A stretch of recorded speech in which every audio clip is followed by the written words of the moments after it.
के हिसाब से सभी दल के लोग सोच रहे हैं, तो अपनी अपनी किलेबंदी की कोशिश है, तो उसमें विपक्ष के लोग कर रहे हैं।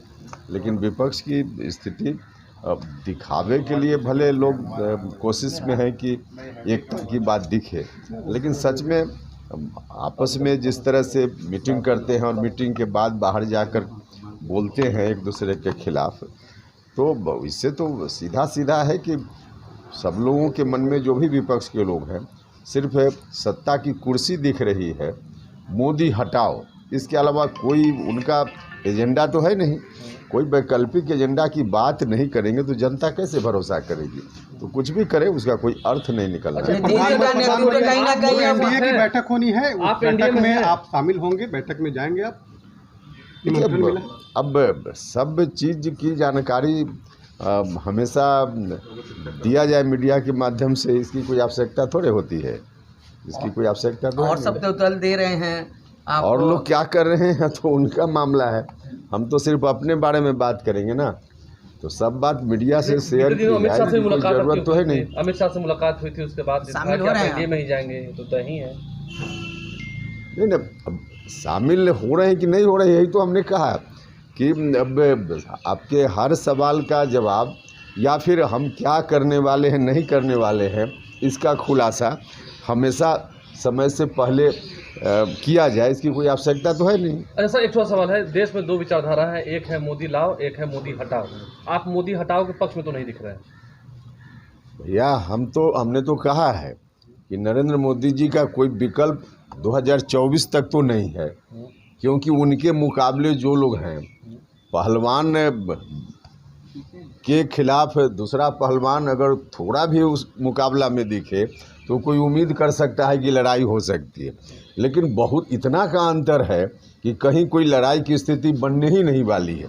तो ऐसी परिस्थिति में चैलेंज जब नहीं है मोदी जी के समक्ष, तो यह बात तो हम बार बार बोल रहे हैं। ये बताइए कि राहुल गांधी और नीतीश कुमार किसी में वो दम नहीं है जो नरेंद्र मोदी में है? हाँ भाई बिल्कुल। अभी तो हमने कहा कि कोई एजेंडा ही नहीं है इन लोगों के पास।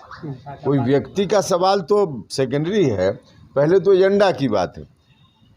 मोदी जी का जो एजेंडा है उसकी कोई आलोचना करे या प्रशंसा करे है विषय, लेकिन इन लोगों के पास तो कोई एजेंडा ही नहीं न है।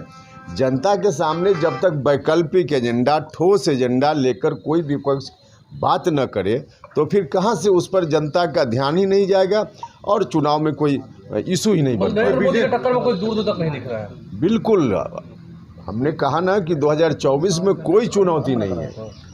बीजेपी के नेता की जिस तरह से लाठीचार्ज में मौत हो गई, लगातार सरकार जो है लगातार करेगी, जांच हो रही है, लेकिन बीजेपी के लोग कह रहे हैं कि न्यायिक जांच हो, दूध का दूध पानी का पानी हो जाए। क्या आपको लगता है कि? देखिए, निश्चित रूप से अगर प्रभावित पक्ष को भरोसा नहीं है किसी जांच एजेंसी के ऊपर, तो उस पर ध्यान जरूर दिया जाना चाहिए।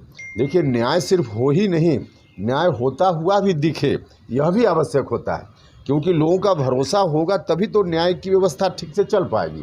तो इसलिए अगर संबंधित पक्ष को लगता है कि इससे न्याय नहीं मिलना है, तो जो लोग चाहते हैं उसके आधार पर सरकार को ध्यान दे करके और निष्पक्षता के साथ जांच हो जाए, जनता के बीच आ जाए, इसकी आवश्यकता है। लगता है इस तरह की सवाल है मेरा, एक सवाल लेने दो भाई। एक सवाल है कि नीतीश कुमार को संयोजक बनाने की बात हो रही थी, लेकिन अब सोनिया गांधी की एंट्री हो गई है। अब तमाम दल कह रहे हैं कि सोनिया के नेतृत्व में होना चाहिए, तो नीतीश जी का क्या होगा? देखिए, आप ही लोग खबर फैला देते हैं। उस तो पहली बैठक में ही लालू जी ने ही स्पष्ट कर दिया। सबसे बड़े पैरवीकार जिनके बारे में कहा जाता था कि नीतीश जी के पैरवीकार लालू जी होंगे, और लालू जी ने कहा कि हम लोग तो बारात हैं, दुल्हा तो राहुल गांधी हैं। तो जब लालू जी ही ऐसा कह रहे हैं, तो फिर उसके बाद चीज़ें बचती कहाँ हैं? स्पष्ट है।